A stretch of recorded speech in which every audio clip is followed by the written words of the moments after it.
ইন্নাল হামদুলিল্লাহ নাহমাদুহু ওয়া নুসাল্লি আলা রাসূলিল্লাহ আম্মা বা'দ। দেখেন, আমাদের সমাজের মধ্যে একটা প্রচলিত কথা আছে যে তাবারুক।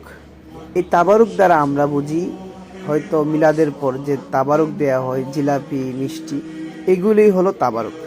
তাবারুক জিনিসটা কি? তাবারুক অর্থ হচ্ছে বরকত হাসিল করা, বরকতময়। দেখেন, তাবারুকের অনেকগুলি শাখা প্রশাখা রয়েছে, এর অনেক প্রকার রয়েছে, আবিধানিক পারিভাষিক অর্থ রয়েছে।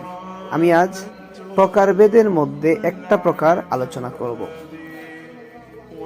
এটার নাম হচ্ছে তাবারুক বিজ্জামান, সময় দ্বারা তাবারুক, বরকত হাসিল করা।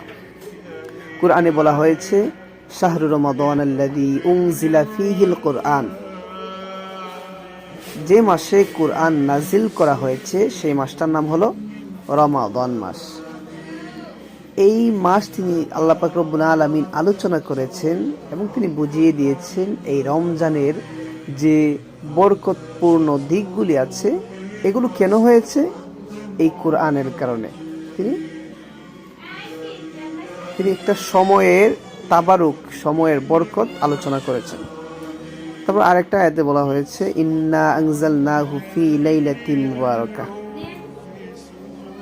নিশ্চয়ই আমি এটি কোরআন নাজিল করেছি বরকতময় রাত। এই বরকতময় রাত কোনটি? এই লাইলাতুল কদর। লাইলাতুল কদরকে বলা হয় বরকতময় রাত। যে লাইলাতুল কদরের মধ্যে আল্লাহ পাক রব্বুল আলামিন কুরআনুল মাজিদ প্রেরণ করেছেন। যে বরকতপূর্ণ রাতে আল্লাহ পাক রব্বুল আলামিন কুরআনুল কারীম নাজিল করেছেন। এ বিষয়ে হাদিস এসেছে ইযা জাআ রমাদান ফুতিহাত আবওয়াবুল জান্নাহ, যখন রমজান মাস আসে তখন জান্নাতের দরজাগুলো খুলে দেয়া হয়। আল্লাহ পাক রব্বুল আলামিন এখানেও সময়ের বরকত আলোচনা করেছেন।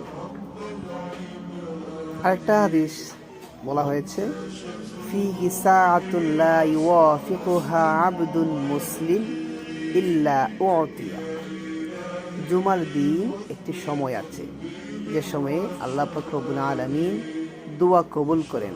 বুখারী 335, মুসলিম 852।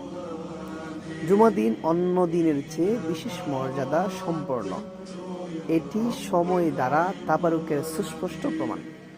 দেখেন, আমি যে উদাহরণগুলো দিয়েছি এই প্রত্যেকটা উদাহরণের মধ্যে আল্লাহ পাক রব্বুল আলামিন সময়, বিভিন্ন সময়ে যে বরকতপূর্ণ দিক আছে সেগুলো আলোচনা করেছেন। তাই এইটার নাম হচ্ছে তাবারুক বিজ্জামান।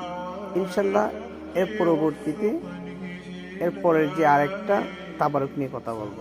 আসসালামু আলাইকুম।